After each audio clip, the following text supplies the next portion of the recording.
édition spéciale du journal de 20h en direct de la Place Rouge à Moscou. Premier titre d'actualité, les rencontres franco-soviétiques. M. Jacques Chirac et M. Gorbatchev se sont rencontrés, différents sur le désarmement. Jacques Chirac a vu Andreï Sakharov dans cette édition. Barbie, reverra-t-on Klaus Barbie dans le box des accusés à Lyon? La partie civile demande sa présence. Mauvaise prévision économique de l'INSEE en France, chute de la bourse et on reparle de la relance. Vendredi 15 mai, un jour supplémentaire de détention pour les otages français au Liban, Marcel Fontaine et Marcel Carton, Jean-Paul Kaufmann et notre ami d'Antenne 2, Jean-Louis Normandin, n'ont toujours pas été libérés. Madame, Monsieur, bonsoir. Nous sommes en direct de la Place Rouge à Moscou. La Place Rouge est illuminée par nos amis de la télévision soviétique et dans quelques secondes, vous allez assister à la relève de la garde du mausolée de Lénine. 3 jeunes soldats qui appartiennent à une garde particulièrement d'élite, la garde de sécurité. 3 jeunes soldats qui viennent chaque heure relever. Écoutez, il est 22h à Moscou.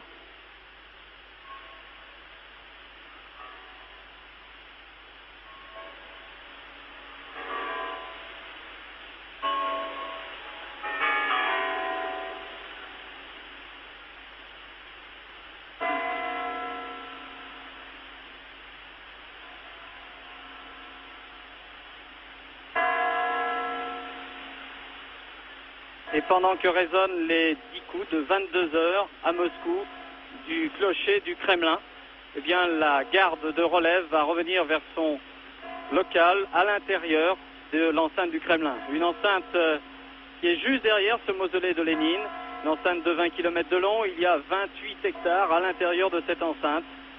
Et dans ce mausolée, derrière ce mausolée se trouvent ainsi enterrés les principaux dirigeants de l'Union soviétique. Nous avons décidé de faire cette édition spéciale du journal de 20h, compte tenu de la présence du Premier ministre, M. Jacques Chirac, qui est venu ici pour rencontrer Mikhaïl Gorbatchev et les dirigeants soviétiques. Je vous laisse admirer le passage des jeunes gardes de la relève du mausolée. Ce sont des jeunes particulièrement sélectionnés, ils font leur service militaire actuellement.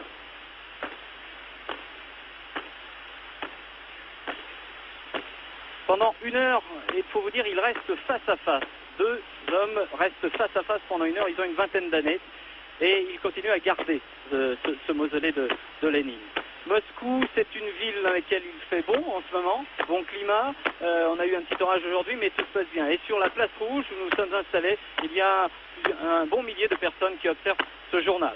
Alors cette édition spéciale est donc consacrée à la rencontre entre M. Jacques Chirac et Mikhaïl Gorbatchev. C'était au Kremlin. Hier soir déjà, ils se sont rencontrés au cours d'un dîner. Et puis cet après-midi, pendant 4 heures environ, le chef du gouvernement et le premier secrétaire du Parti communiste soviétique se sont rencontrés pour des entretiens très importants. On disait beaucoup que cette visite serait difficile. Nous allons voir avec Jean-Louis Le Sen et Jean Villac que cela fut plutôt une bonne surprise pour M. Chirac. Première image forte de la journée. Très heureux de cette occasion de vous rencontrer. Vous avoir rencontré.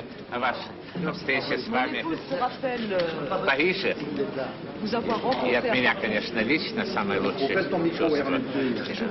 Моя жена просила напомнить вам опять о судьбе Евсюкова, о котором она говорила. Дочь Евсюкова будет с вами. Le sort des autres détenus, il n'en a été question ni à l'Académie des sciences, devant laquelle Jacques Chirac planchait ce matin, ni plus tard au moment de la rencontre entre le Premier ministre français et le numéro 1 soviétique. Les 2 hommes avaient déjà évoqué ces affaires hier soir avec franchise, comme on dit, et M. Chirac montrera une nouvelle fois son intérêt pour les droits de l'homme en recevant demain matin 16 réfusniks à l'heure du petit déjeuner. Non, aujourd'hui, avec Mikhaïl Gorbatchev, deuxième image de la journée, le Premier ministre n'a évoqué que 4 thèmes. L'ensemble des relations bilatérales, pour dissiper quelques malentendus, le désarmement, où chacun a pour ainsi dire campé sur ses positions, les pays en voie de développement et la réforme actuellement en cours en Union soviétique. Contact vif et rapide, dira Jacques Chirac à l'issue de l'entretien.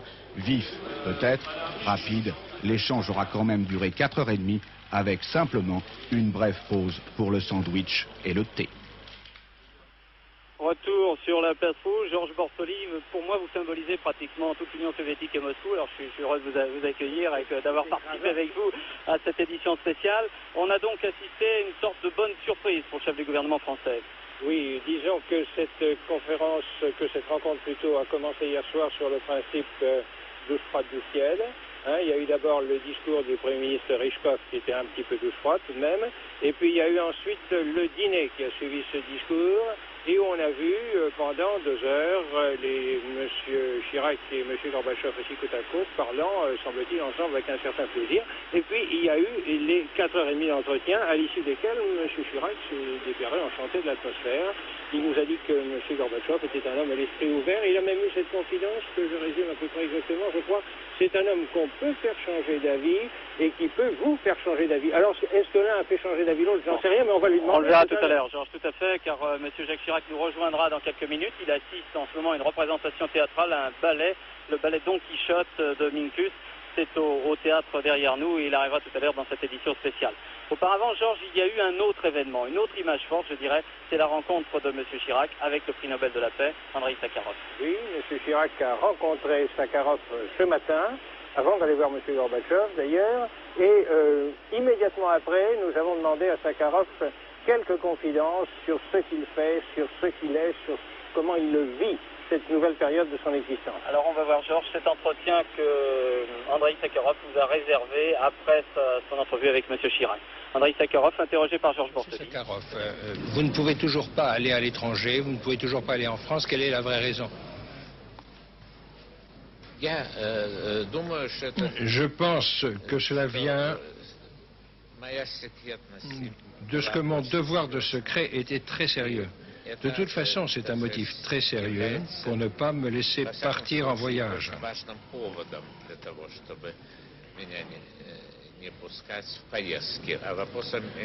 Quant à la possibilité d'émigrer, la question ne se pose même pas. Le pouvoir a répété pendant des années que je ne devais pas sortir du pays et on ne peut pas changer cette décision d'un seul coup.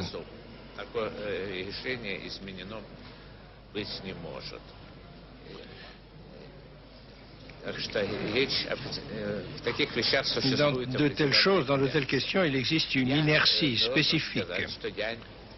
Je dois dire que ma situation a changé, on m'a fait revenir de Gorky, mais ce n'est pas encore une réhabilitation complète pour moi.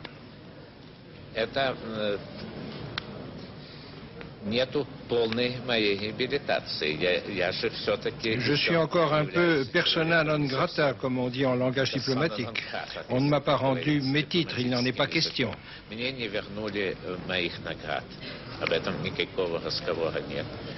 Et pourtant, on vous considère, en somme, comme un allié objectif de M. Gorbatchev. Правда ли?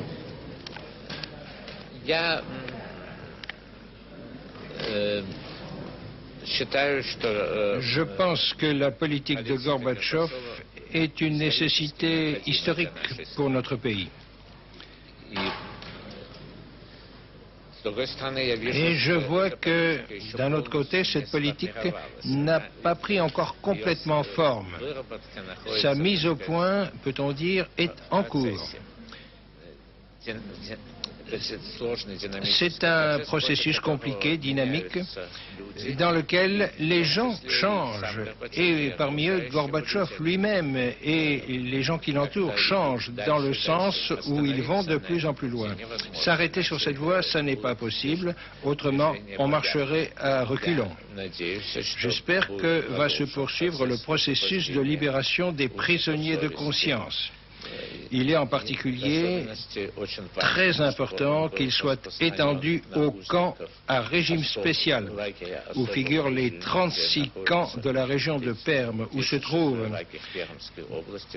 trouvent dans des conditions exceptionnellement dures des gens condamnés pour la seconde fois pour leur conviction pour l'article 70, paragraphe 2 de notre code.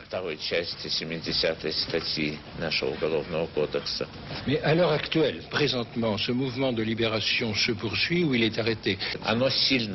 Il s'est fortement ralenti. Oui, fortement ralenti. J'ai signalé déjà 2 catégories dans lesquelles il n'y a presque pas de libération. Avec ça, on ne libère pas du tout, enfin presque pas du tout. Il y a très peu d'exceptions. Des hôpitaux psychiatriques.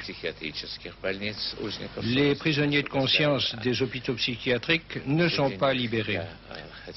Parmi eux, je voudrais nommer le poète Nizameddine Akhmetov et le vieux prisonnier de conscience Vladimir Rebirchoun.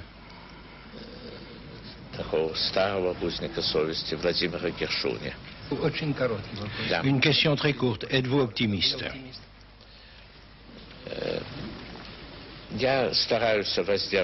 J'essaye de ne pas faire de pronostics précis. D'une façon générale, je suis optimiste, mais pour être optimiste, il faut être actif. Si l'on ne se montre pas actif, tout se passera très mal. En somme, Georges Andreï Sakharov dit « je vis », quoi, simplement. Vous l'avez vu, c'est un homme qui est marqué par ses épreuves physiques et morales, qui est marqué par ses grèves de la faim, mais qui a à la fois cette gentillesse extrême, c'est un des hommes les plus gentils qu'on puisse imaginer, et puis cette espèce de concentration pour toujours pousser sa pensée jusqu'au bout. Il ne lâche jamais le fil de ses idées, il a cette obstination douce qui est vraiment étonnante et impressionnante. J'ajouterais que c'est une manière d'événement d'avoir pu faire cette interview tout à fait tranquillement et de pouvoir la retransmettre ici en direct de la Place Rouge. Philippe Harward, c'est maintenant à vous pour toute l'actualité, tout le reste de l'actualité en France et dans le monde. Philippe? Oui, merci Claude. Donc nous vous rejoignons dans quelques instants à Moscou. Toujours en liaison d'ailleurs avec les problèmes de désarmement abordés à Moscou, je voudrais ajouter que le chancelier Kohl s'est prononcé aujourd'hui contre la proposition de M. Gorbatchev de l'option 0 aux missiles nucléaires à courte portée. C'est une position personnelle du chancelier qu'il n'a pas discutée avec son ministre des Affaires étrangères, M. Genscher, qui lui est favorable à l'option 0. Doit-on obliger Barbie à revenir dans le box des accusés? Le débat a surgi aujourd'hui en pleine audience. Des avocats de la partie civile ont demandé au président de la Cour d'user de son pouvoir pour contraindre Barbie à reprendre sa place. Le président Serdini n'a pas dit non. Explication de Paul Lefebvre. Klaus Barbie risque bien d'être ramené de force au palais de justice de Lyon. C'est la signification de l'arrêt rendu cet après-midi par le président de la Cour d'assises, André Serdini. Depuis 48 heures, depuis le départ de Barbie de l'audience, à l'évidence, l'opinion publique et surtout les victimes ne comprenaient pas que Barbie puisse ainsi se dérober à la confrontation publique qui était leur raison d'être, la raison d'être de leur présence à les victimes et surtout de leur témoignage. Mécontentement, incompréhension concrétisée dès hier sur Antenne 2 midi par Madame Lise Le Sèvre, résistante arrêtée, torturée et déportée par Klaus Barbie. Écoutez-la. Je suis absolument indignée qu'une pareille mesure ait été prise. C'est une loi scélérate qui permet cette manifestation. Le fait qu'on ne puisse pas le faire venir. Ah oui, ça, s'il ne peut pas venir, on peut l'amener. Moi, quand je ne pouvais pas me déplacer parce que j'avais été torturée par Barbie la veille, on m'amenait. Il nous échappe.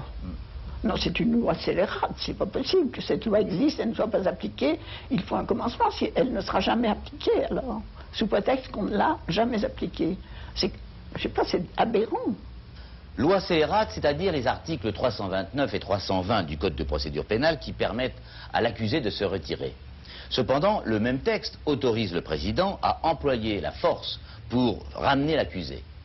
C'est ce qu'a demandé aujourd'hui l'association Ceux de la Libération, partie civile. Ce texte, la force, n'est pour ainsi dire jamais utilisé en France, mais il y a des exceptions. Précédent historique, le procès Pierre Laval, précédent récent, et c'est intéressant, ici même, à Lyon, il y a 3 ans, le président Robin a fait revenir Manu Militari, un truand qui ne voulait pas être jugé. Réponse cet après-midi du président Serdini, ce n'est pas nécessaire aujourd'hui de ramener Barbie, mais je me réserve la possibilité de le faire. Cependant, ramener Barbie par la force n'est pas sans inconvénient.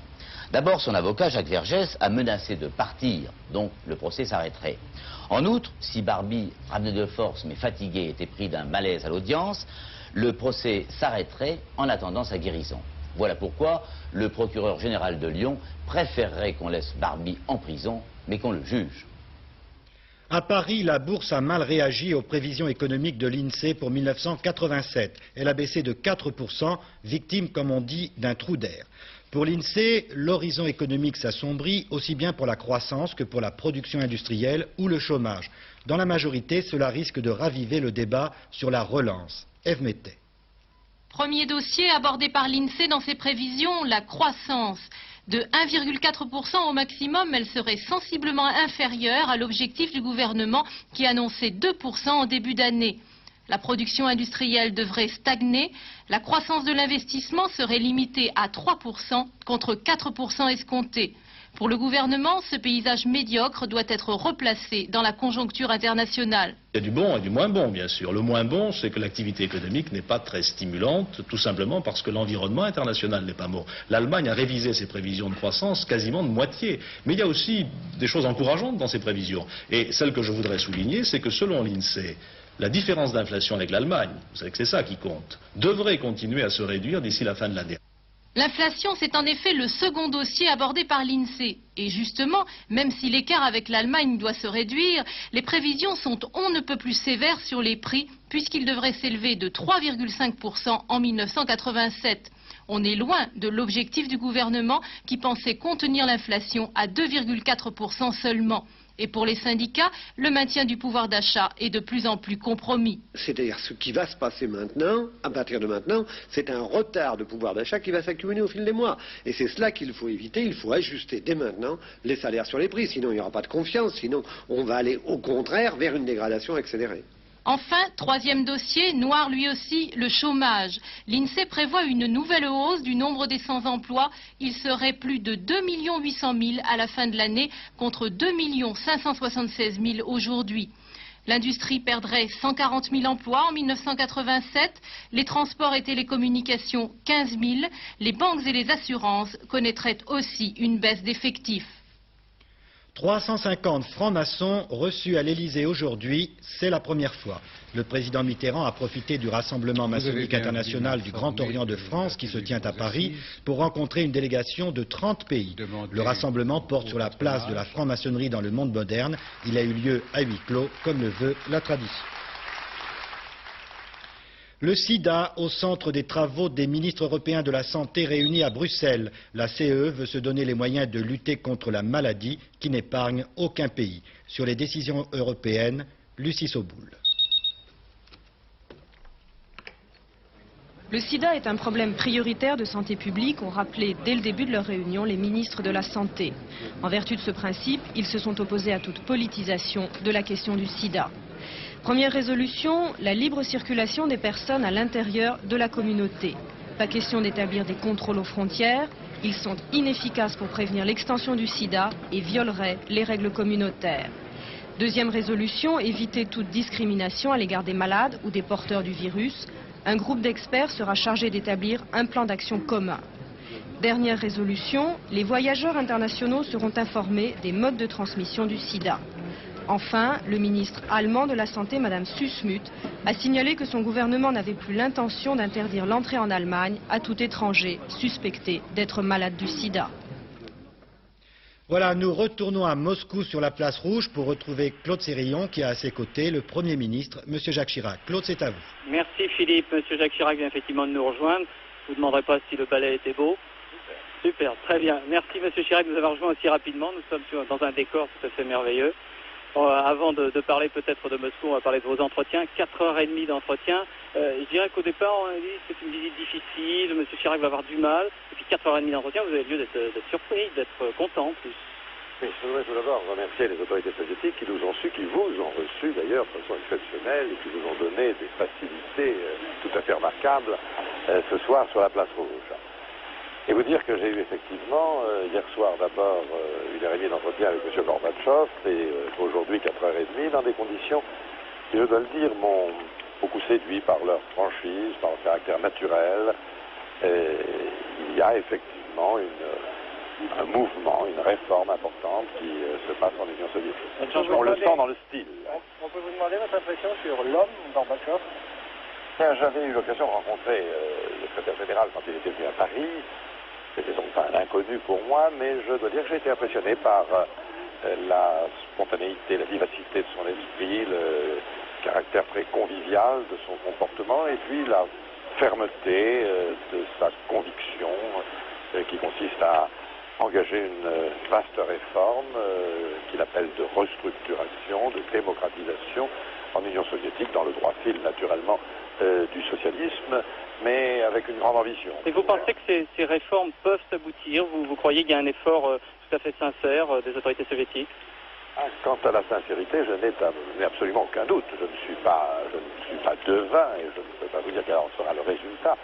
Mais il me semble qu'il y a toutes les chances réunies pour le succès d'une évolution et je note que c'est l'impression qu'avait eue également Madame Thatcher qui m'en a fait part récemment à la suite de son voyage il y a quelques semaines à Moscou. Donc M. Gorbatchev vous a convaincu de quelque chose qui est qu'il est en train de faire quelque chose d'important. Est-ce que vous l'avez convaincu de quelque chose? Eh bien, j'ai essayé moi-même d'abord de le convaincre que... C'est un homme qu'on peut convaincre. Je le crois. C'est un homme avec qui le dialogue, je ne dirais pas est facile, car il a de fortes convictions, mais est aisé dans la mesure où c'est un homme qui écoute, qui répond, qui réagit, qui accepte la contradiction, avec lequel le dialogue est vivant et donc positif. J'ai eu l'occasion d'abord de développer tous les problèmes bilatéraux entre nos deux pays, avec la volonté tout à fait partagée par les autorités soviétiques d'améliorer sensiblement le niveau de nos relations. Qui en avait besoin, qui s'était dégradé depuis quelque temps dans tous les domaines. Il y avait eu quelques malentendus politiques, il y avait eu surtout une dégradation de nos échanges économiques et aussi culturels. C'est l'espionnage, enfin beaucoup de choses. Oui, il y avait eu, je répète, des malentendus et une dégradation de la situation. Il était temps de reprendre les choses. Je pense que demain, avec le Premier ministre, M. Rychkov, avec qui j'ai eu également un certain nombre d'entretiens, nous pourrons conclure sur des perspectives positives, notamment en matière économique et en matière culturelle. Nous n'avons pas parlé de la guerre et la paix, du désarmement, qui est un sujet qui préoccupe beaucoup les soviétiques. D'ailleurs, je crois... On va voir, Georges, peut-être, avant de demander à M. Chirac sa réponse sur le contenu de ces discussions avec M. Gorbatchev sur ce point, on va voir un reportage qui a été réalisé par Jean-Marc Ilouz et Robert Cora sur la réaction des moscovites quand on leur parle de guerre et de paix. Ça a été tourné le 9 mai, c'est la fête nationale. On y voit des militaires qui portent à la fois des médailles et puis des colombes blanches. Regardez ce reportage, c'est donc réalisé par Jean-Marc Ilouz. Pas de défilé militaire l'autre jour à Moscou pour fêter le 42e anniversaire de la victoire sur le nazisme. Comme de tradition, une ambiance de liesse populaire, parfois empreinte de gravité, au souvenir sans cesse ressassé des 20 millions de morts soviétiques de la Deuxième Guerre mondiale. Une bonne occasion d'entrer dans la foule pour parler guerre et paix. C'est une fête très importante car notre victoire nous a coûté très cher. Oui, tous les peuples doivent savoir quel prix nous avons payé. Est-ce que vous pouvez comprendre qu'aux États-Unis ou en France ou dans d'autres pays, les gens se sentent menacés par l'Union soviétique?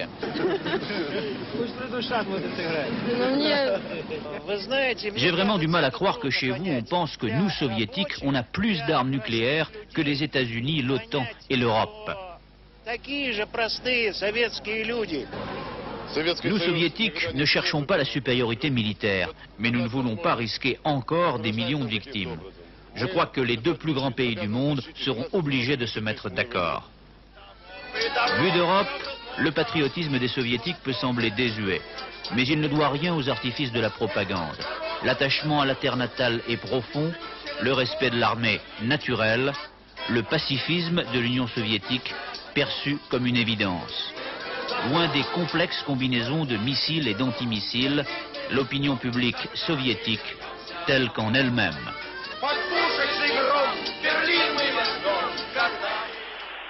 Georges?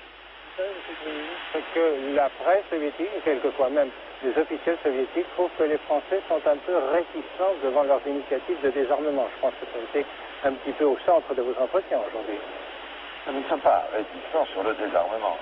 m'en suis longuement entretenu avec M. Gorbatchev aujourd'hui. Nous considérons que l'objectif à atteindre, c'est l'amélioration de la sécurité. Alors le désarmement est un moyen d'améliorer la sécurité à condition qu'il soit fait dans des conditions qui permettent de renforcer cette sécurité. L'Europe est un petit continent qui certes comporte un grand nombre d'armes, et notamment d'armes nucléaires, mais qui est entouré par deux géants, l'Union soviétique et les États-Unis, qui ont chacun un arsenal considérable.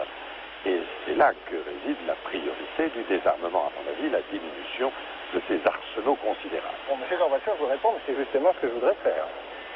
J'ai approuvé de la façon la plus formelle, naturellement, l'ambition de diminuer de 50% le nombre de tests nucléaires en Union soviétique et aux États-Unis, ce qui nous ramènerait d'ailleurs à la situation d'il y a 10 ans, n'est-ce pas? Ce ne serait pas quelque chose d'étonnant. Et j'ai par ailleurs naturellement confirmé notre accord, bien sûr, encore que nous ne soyons pas concernés sur la disparition de ce qu'on appelle les FNI, les fusées à moyenne portée, les SS-20 et les Pershing. Pour le reste, nous ne sommes pas là non plus directement concernés.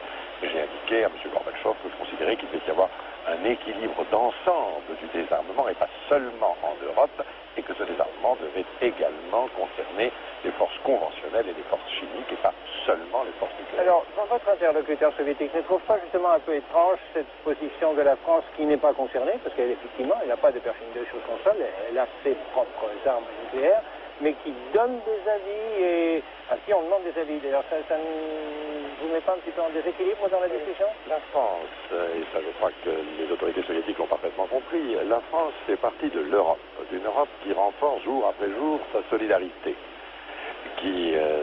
ce qui suppose une meilleure concertation aussi sur le plan des problèmes de défense. C'est ce que j'ai proposé par exemple dans le cadre de l'Union de l'Europe occidentale avec la charte de la défense. Il est donc naturel que même si nous ne sommes pas directement concernés, ce qui est le cas, nous ayons un avis à donner car nous sommes aussi solidaires de la sécurité en Europe. Alors c'est vraiment plaisir, vos interlocuteurs soviétiques, quand vous leur parlez de défense européenne? Les autorités soviétiques sont tout à fait réalistes et comprennent parfaitement qu'on puisse avoir des points de vue un peu divergents. Vous êtes donc restés un petit peu sur vos positions tous les deux? Sur ce point, je dois dire effectivement. Alors il y avait autre chose. Vous avez parlé des diversités. Moi j'étais très frappé que dans votre discours hier, vous ayez évoqué l'Afghanistan, vous ayez parlé de la libre circulation des hommes et des idées, vous avez rappelé l'accord d'Helsinki. Oui. Ça a été pris comment? Il y a eu un peu d'agacement ou pas? Je me sens un peu concerné car j'étais Premier ministre en 1975 quand je suis venu ici même à Moscou pour négocier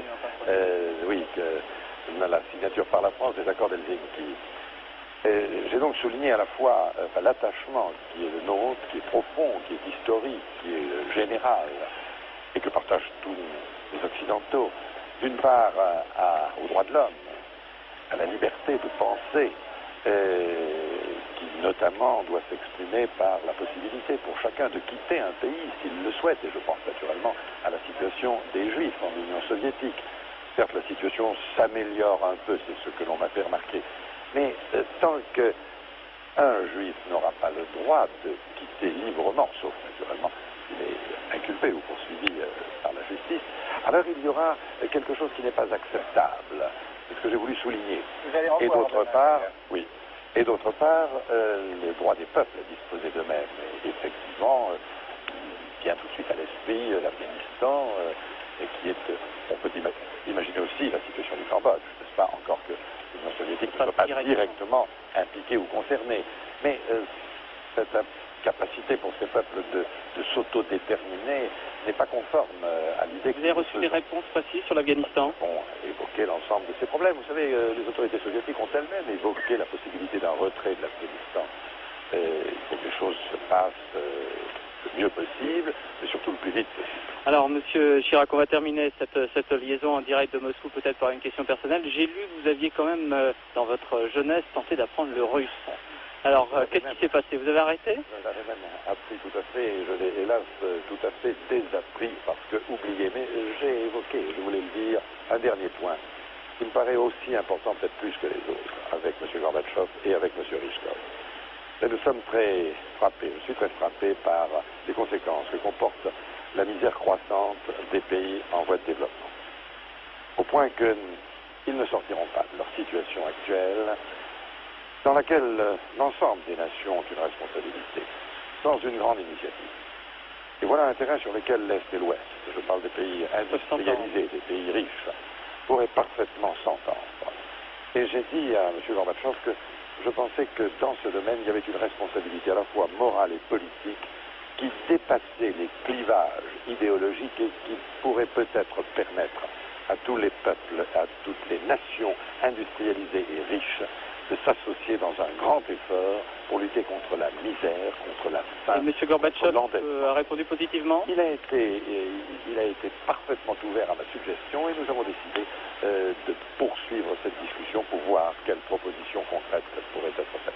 Merci M. Chirac d'avoir été notre invité sur cette place superbe. Vous avez vu que nous avons eu un temps plutôt très ensoleillé. On va voir le temps à Paris et le temps en France pour demain. Et puis on reviendra ici pour vous saluer une dernière fois en direct de la Place Rouge. Oui, auparavant, Claude, cette information que nous avons reçue ce soir, c'est la mort de l'actrice Rita Hayworth. Elle avait 68 ans. Elle est décédée la nuit dernière aux États-Unis. Rita Hayworth, c'est une des plus grandes stars d'Hollywood des années 40-50. Elle avait été mariée à Orson Welles, qui lui avait donné un grand rôle dans La Dame de Shanghai. Un autre film qui évoque le talent de Rita Hayworth, c'est Gilda de Charles Widor, dont voici un extrait. Put the blame on Maine, boy.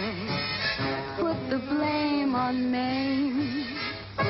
One night she started to shim and shake.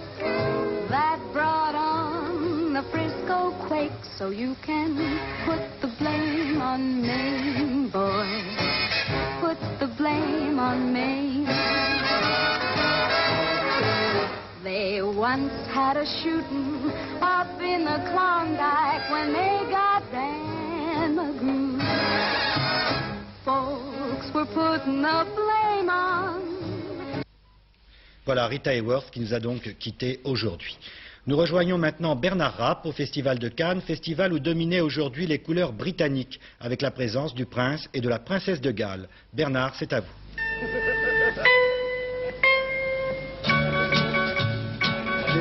Et qu'est-ce que vous attendez là? Lady Di. Titre du film En attendant Lady Di. Lieu de tournage Cannes aujourd'hui. En vedette invitée la presse, la police, le public. Et Lady Di? Lady Di et le prince. Le beau prince. Et puis les deux stars, Lady Di, dite Diana, dite aussi la princesse de Galles, et son époux de prince, Charles, futur roi d'Angleterre. On avait mis pour la circonstance les petits plats de Wedgwood dans les grands, avec en prime l'émotion de Jean-Claude Brialy. Voilà, c'est très impressionnant. Les jambes superbes, elle est grande. Et elle se fait présenter les 14 adjoints au maire.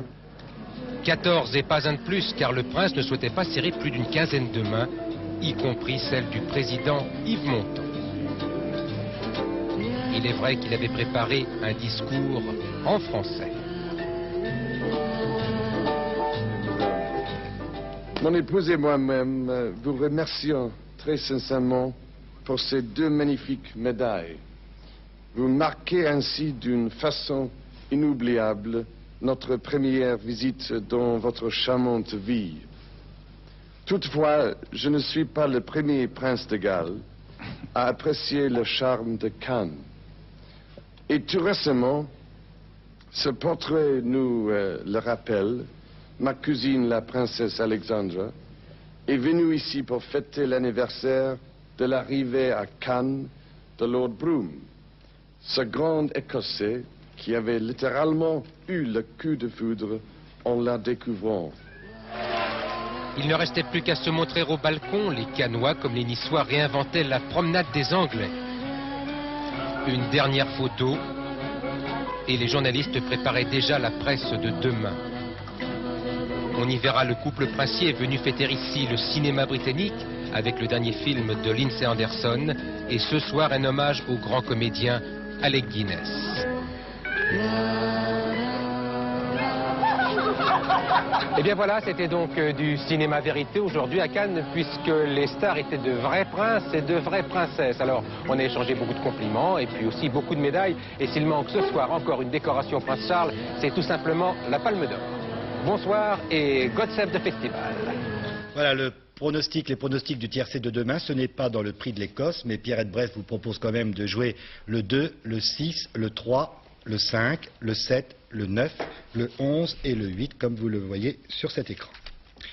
Les prévisions météo maintenant avec une nouvelle, Sophie Davant. Bonsoir. Alors, ça s'améliore? Eh bien, écoutez, pour demain, ça sera l'équilibre est-ouest entre le soleil qui arrive par l'ouest et les nuages qui se décalent vers l'est. Regardons très vite la photo satellite. Vous allez le voir, nous subissons toujours les effets d'une perturbation qui se décale à l'est. Alors, pour demain, eh bien, ça sera toujours du très mauvais temps, pluvieux sur la région, sur les Alpes et l'Alsace, donc très pluvieux. À l'arrière de cette perturbation, eh bien, c'est un temps instable sur le nord et le nord-est du pays, et puis partout ailleurs de très belles éclaircies avec du Mistral en Méditerranée. Les températures, elles sont encore fraîches pour la saison, mais elles augmentent un petit peu puisqu'elles iront de 11 à 14 degrés sur le nord et de 14 à 20 degrés sur le sud. Voilà, demain nous serons le samedi 16 mai. Il y aura 3 minutes de soleil en plus. Il se lèvera à 6h10, se couchera à 21h25 et nous fêterons les honorés. Merci Sophie. Nous retournons très vite à Moscou sur la place rouge avec Claude Sérillon pour un au revoir. Oui, je voudrais à la fin de cette édition spéciale retransmise en direct de la place rouge remercier notre réalisateur Jean Casna, les amis de la télévision soviétique qui ont permis cette retransmission, toute l'équipe d'Antenne 2 avec Simon Drey, et puis vous signaler que demain soir vous retrouverez Bernard Rapp, il sera en direct de Cannes. Georges, c'est à vous pour dire bonsoir et en russe s'il vous plaît. Bonsoir.